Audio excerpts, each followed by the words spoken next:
evening, I'm Gibson, and welcome to Entertainment Spectrum. Tonight I have with me Erwin K. Roberts, our movie critic and man about town, and I'm kind of let you handle it tonight, Erwin. You've got a whole bunch of stuff to show us. What have you got for us first? Well, a couple of weeks ago as of when this thing airs, I was privileged to be down at the American Heartland Theater with Vince Keller, our remote cameraman.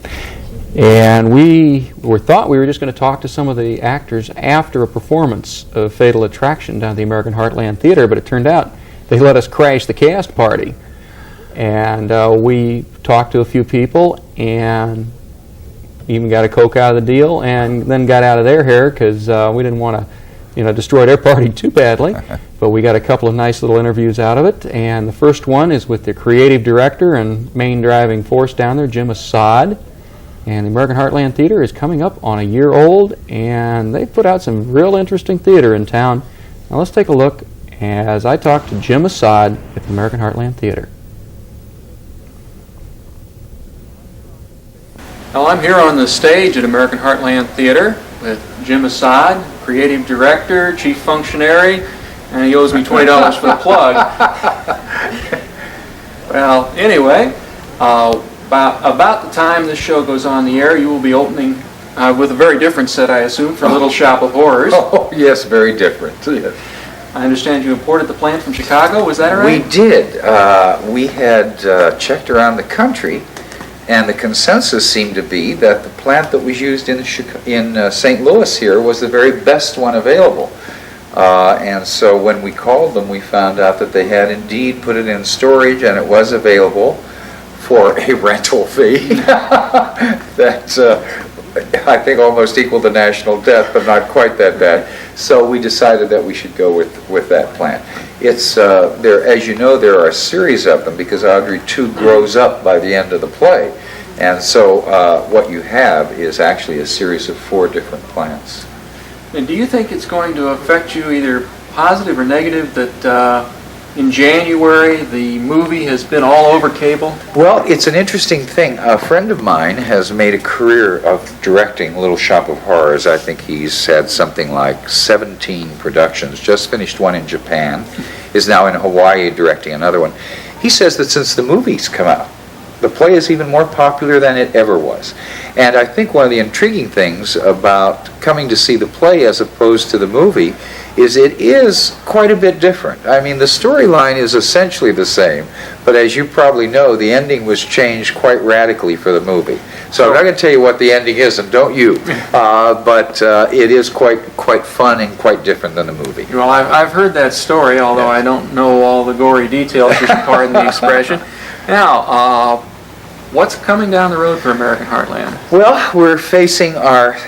I cannot believe that we'll have been in operation for 1 year, and we are facing our second season, and it really is an exciting one.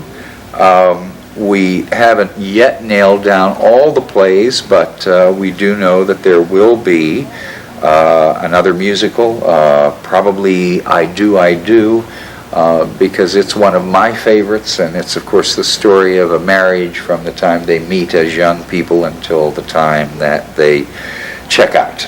And then a wonderful murder mystery that I discovered in Canada called I'll Be Back Before Midnight. The last 2 slots we're holding open because we're negotiating with Broadway producers for 2 current productions that are red hot in New York.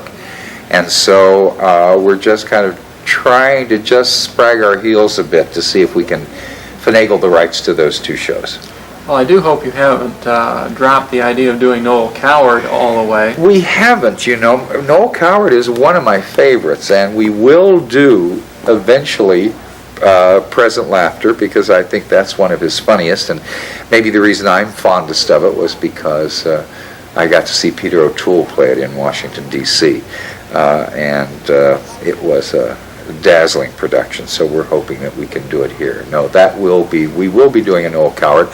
We want to bring a lot of the very fine comic writers that are rarely done in Kansas City. For instance, Alan Ayckbourn is such a popular comic writer. In London, he's called the British Neil Simon. The Alley Theater in Euston does an Ackborn play every single year, and Ackborn now comes there to direct the shows. So there are a number of comic writers, including Noel Coward, that we very much want to do. And it falls into the way we see the program offerings at American Heartland Theater. We say that we want to do the good musicals, the good comedies, the good murder mysteries, and occasionally a theatrical drama of the nature, say, of an Amadeus or something like that, that relies on theatricality to make it work. Because I think that's what theater does best. It's at its finest hour when it's theatrical. Well, here we are at American Heartland Theater. I'm Erwin K. Roberts, and now back to Entertainment Spectrum. You get Jim Masad started, he'll give you a heck of an interview. Okay, now, he was on the show about a year ago, wasn't it, approximately, Yeah, when they first started at the Heartland Theater? And I don't recall the name of the show the first show they had, but... that was We Won't Pay by Yeah. Dario Fo. That's right. But they've had a good run. All their shows have been sellouts, as I understand, haven't they? They have done real well. Coming up, when the show airs, they will be in the midst of Little Shop of Horrors. And you were telling me while we was off camera in the fall they're going to do The Elephant Man, is that correct? Yes, that was one of the projects that he was alluding to in that interview, I think. He is a production of The Elephant Man, and I remember how moved I was by that gritty black and white film that was done about John Merrick before Michael Jackson ever heard of him. Yeah. And I'm looking forward to seeing it done on the stage. Okay, now, do they have anybody cast for that role yet? Not so far as I know. That's a little bit far down the road, I think, unless they're trying to book, a real big-name national star. Okay, now you mentioned Little Shop of Horrors. Who's going to be in that? Again, it's not anyone that has a real national reputation so far as I know of the cast list I've seen. I got a chance to meet the three young ladies that play the Supreme-type singers in it at that cast party, and didn't get a chance to hear them sing, but they seem to be real nice folks, and I assume they're talented or they wouldn't have been hired. It'll be interesting to see how they adapt the stage play to the movie. Well, the stage play has a different ending. I have heard some stories about it, and I'm not going to repeat because they may be right and they may be wrong, and neither one of them be right for me to put out. Yeah. But Little Shop apparently has something of a downbeat ending in the stage play, and Jim said that Little Shop, the fact that the movie was successful and now it's on cable, seems to be building interest in their stage version. So, well, good. We will see. I'm going to see it before this thing airs. I will have seen that production, and I hope to be reporting on it on Kansas City Alive, if not on Spectrum. Okay, now you've got another film clip with an interview with Carol Lindley, who was supposedly the star of the show.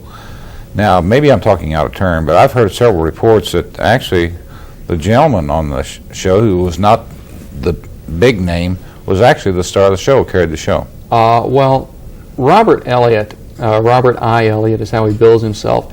He was the fellow last Christmas time who took over for William Christopher when he had to have emergency back surgery.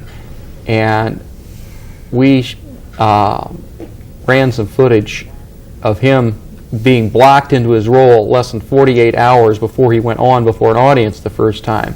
And I saw his third performance of the 12 or 14 that he did before William Christopher came back.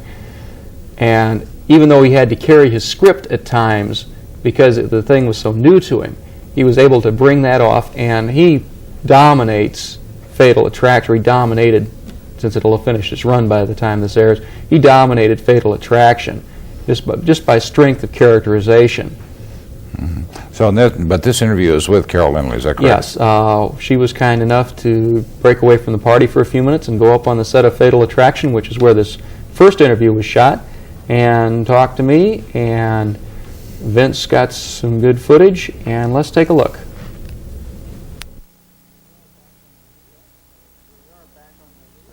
Well, here we are back on the set of American Heartland Theater. With me is Carol Lindley, star of stage, screen, television, and anything else? No, No. No radio dramas to your credit? No, I've never done radio. I did, the Mike Murphy show, which was a talk show, but I've never acted on radio. Well, sometimes Mike can make it a drama, too. Hey, it was fun. I did an hour and 15 minutes. It was great. It was really great. Now, your biography starts off by mentioning the Poseidon Adventure. Do you ever get tired of hearing about that? No, I've done 41 films over a long period of time, and that is the one movie that I can. People say, "Well, what have you done?" And I'll mention this movie or the other movie, and but then I say the Poseidon Adventure, and they go, "Oh!" And the other one is Fantasy Island. I did a lot of Fantasy Islands, and between Fantasy Island and the Poseidon, it seems to be a great sort of recognition thing. Mm-hmm. Well, I remember I was in Korea when the Poseidon Adventure came out, and I came back just in time for the Oscar nominations, and I was hard to believe that Erwin Allen had been nominated for anything, because he was We got the best song. Mm-hmm. I believe we were nominated for special effects. And a couple of others. But we won for best song, the song that I sang in the movie, There's Got to Be Morning After One. And I was sitting home watching TV, watching it, that's how I know. Yeah, because he was known for such TV schlock at the time. Erwin? Land of the Giants and so forth. He's a terrific guy. I'm very fond of him. He's a very old-fashioned movie producer who knows how to get it done. The thing joy about Erwin Allen really is whatever he's doing, whether it's to your taste or not to your taste, he does know how to produce a movie. He does know how to get it done, and he's good fun to work with. No, he spells his name different than I do. I Really? spell mine with an E. Oh, okay. All right. Now, of all the movies and what have you done, which do you wish you were known better for?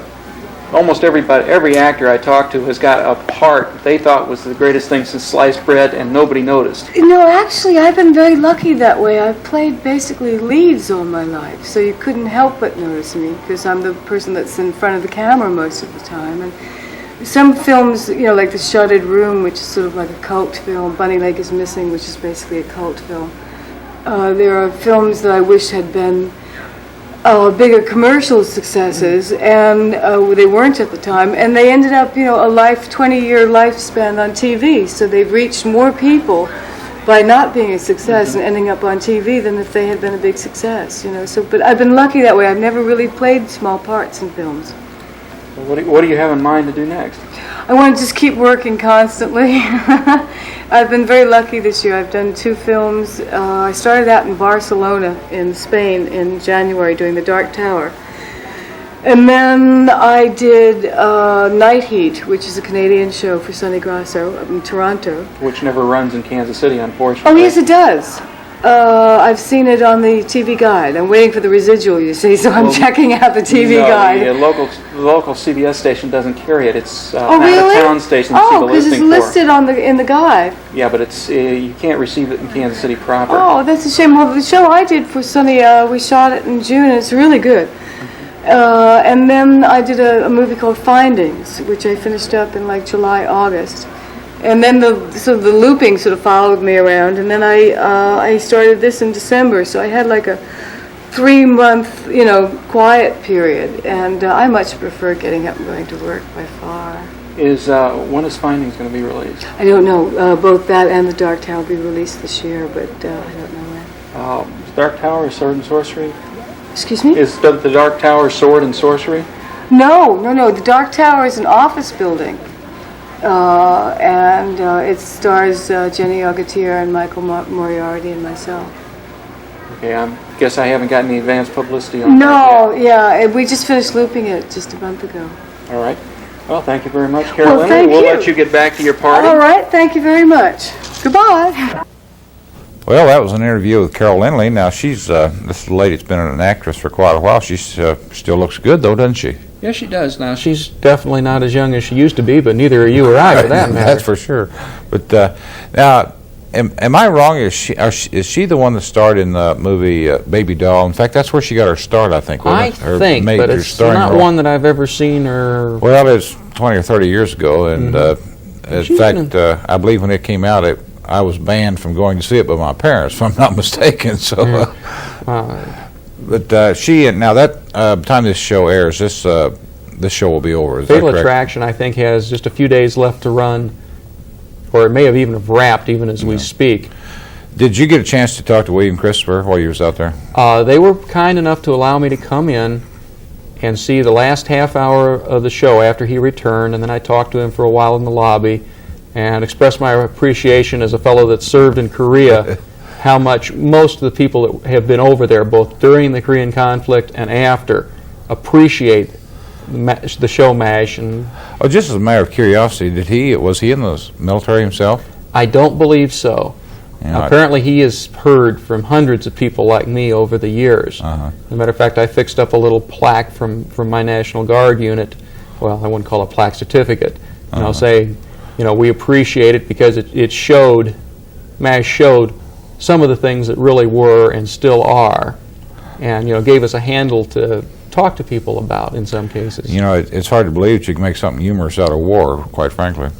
Well, on to a different subject. I see you holding a book in your hand here. What is it, The Black Mask Boys? Mm-hmm. Now, these are some old-timers. Yes, this is an anthology of fiction that originally appeared in Black Mask magazine, which was for 15 to 20 years the undisputed king of action detective fiction.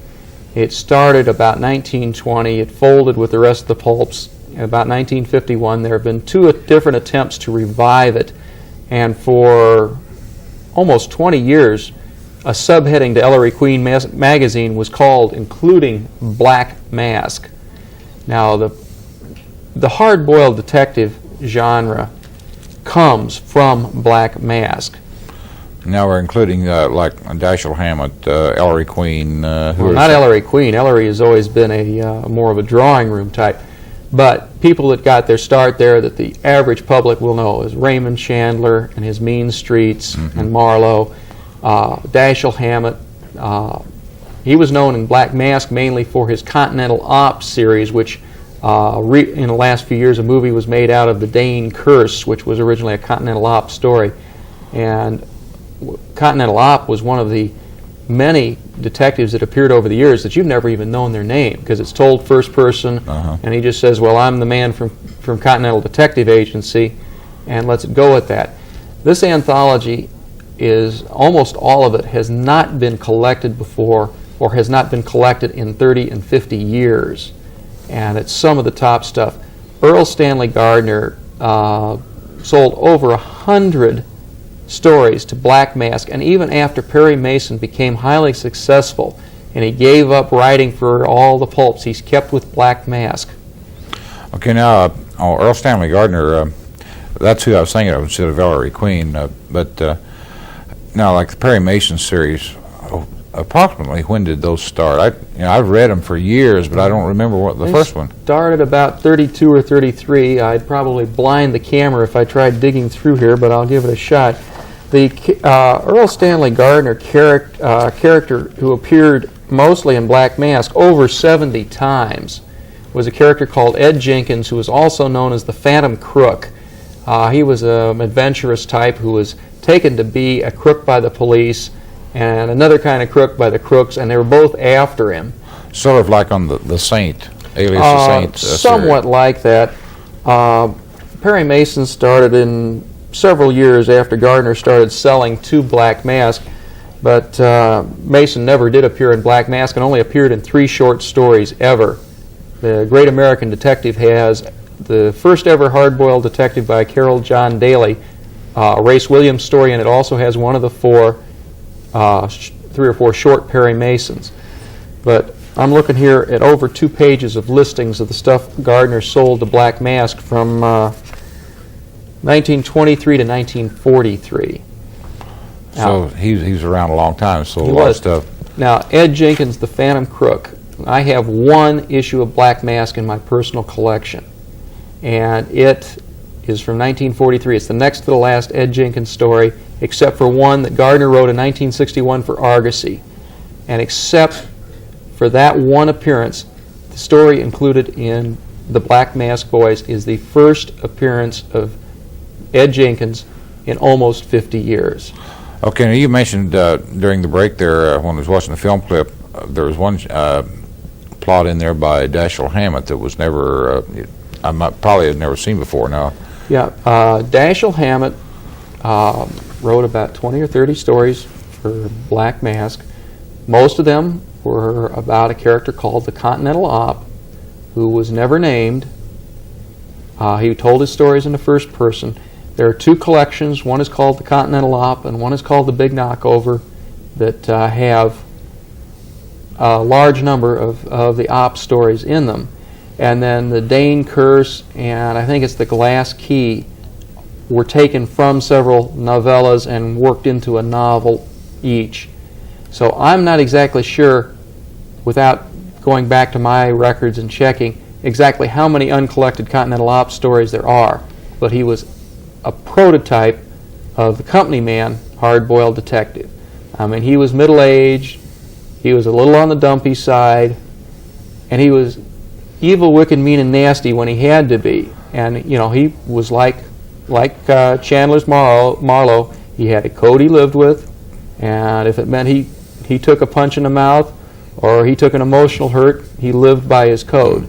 Not like the slick, debonair, or suave detectives they show on television nowadays.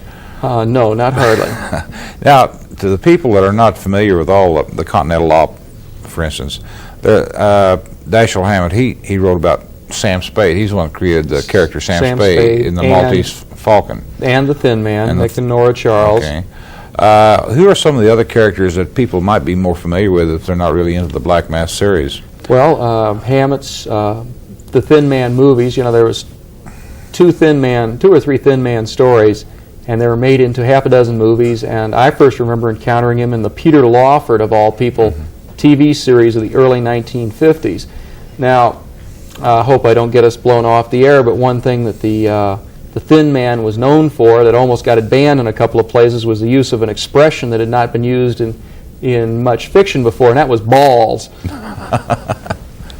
Well, that Nick and Nora Charles was, now the original movies was Myrna Loy, but I can't remember. William Powell. William Powell, yeah, right. And interesting, in one novel, their comedy relief was provided by Shemp Howard, alias Shemp the Stooge, when he was working for Warner Brothers away from Columbia and the other boys. Well, William Powell and Myrna Loy, no, their shows, besides having a good mystery behind them, were actually funny, because they had a lot of excellent dialogue in there. Well, yes, the Thin Man, the novel, is full of dialogue. They couldn't, of course, in the days of the Hayes office, be as sensual as Nick and Nora were, because, let's face it, when they weren't out drinking or detecting, they were in bed. I mean, no ifs, ands, or buts about it. In those days, you couldn't show married people in the same bed. You know, they had to have twin beds, you know, just like Dagwood and Blondie, for heaven's sakes. And these two are the most obviously married people in fiction, for heaven's sakes. Times have changed. Yes, they have. Craig Stevens tried Nick Charles. I forget, was it Phyllis Kirk, I think, that played his wife in a made-for-late-night TV movie about 7 or 8 years ago, and did a good job with it. Oh, what's the name of the guy you just mentioned? William Powell. No, that did the late-night TV. Craig Stevens. Yeah, Peter Craig Gunn. Stevens, Peter Gunn. Now, when the Peter Gunn show was on, actually, that was a little ahead of its time, because it was there was a lot of innuendos, etc. That I was too young to notice at the time. It was ahead of its time, because I remember some comments in newspapers and television articles about how risque the Peter Gunn series was. So, but you think that'll ever come back to the screen again, the Thin Man series? Well, it would be possible. If I was to do it today, I would do it as a period piece. You know, set in the 1920s, not the 30s, but the 20s. I believe is when the novel was originally written, or the very early 30s or the latest. A lot of the classic detectives were still in the Prohibition days. Yeah. I mean, the first Saint novel has to do with Prohibition. The early Shadow novels have to do with Prohibition. The first scene in the first Nero Wolfe book is Wolfe is trying near beer to see if he can dispense with his bootlegger. And he finished with Watergate before Rex Stout died, for heaven's sakes. Now, Nero Wolfe was not one of my favorite authors. I did not care for his character, who always sent somebody else out to do his dirty work. I think that was the charm, was the fact that this hard-boiled detective was actually doing the narrating and doing the legwork, and here is this big tub of lard that's, that's the brains of the outfit. And let's face it, Archie Goodwin is not the smartest man in the history of fiction, although he's not dumb either. No. He just did what he was told. But they portrayed that fairly well on TV, but it really, I don't think the Nero Wolfe shows on TV had enough action in them, quite frankly. Well, Nero Wolfe was done in the movies, 2 or 3 movies, about 1940. Now, I forget who played Wolfe, but Lionel Stander, the fellow on Heart to Heart, was Archie, the fellow that played Max. Rex Stout was so infuriated that he refused ever to sell any ancillary rights again. I believe there was a brief radio show at about the same time, and I know nothing about it. So it wasn't until after Stout had died that the Stout estate first sold movie rights, and a movie was made. I don't remember who played Archie, but Thayer David, who you may remember as the boxing promoter in the first Rocky film, played Nero Wolfe. It was very well done. It was based on The Doorbell Rang, which was Nero Wolfe versus the Dirty Tricks Gang of the FBI, and winning, which, hey, that takes some doing, my friends. I had to stay up till like 3 o'clock in the morning to finish watching that thing when I finally caught it on the Late Show. Beautiful adaptation of a Nero Wolfe book. Then the TV series a few years ago, William Conrad certainly put a great deal of effort, and there was a great deal of research into putting... He resembled the character I'd read in the book. Except Nero Wolfe never had a beard. Yeah, that's true. But he put a lot into it. Lee Horsley was a great choice as Archie. George Weiner, who we remember from Hill Street as the prosecutor, was Saul. I mean, the casting was tremendous. The scripts, some of them were sort of flaky. They tried to adapt like one of the 3, the trilogy about Harold Zeck, Nero Wolfe's arch enemy, where Wolfe vanishes and until he can land on Zeck. And they tried to do this in an hour where it deserved a 2-hour movie, and it did not function. Well, it didn't fall flat, but it certainly didn't do the book justice. Well, like I say, I didn't like the Nero Wolfe books because there really wasn't all that much action in them. Now, I did like the Perry Mason books with Earl Stanley Gardner. I liked the intricacies that he wrote about. Well, they're giving us a wrap. I guess we've killed this one. We've killed this one. So until next time, this is Del Gibson, Entertainment Spectrum, and good night.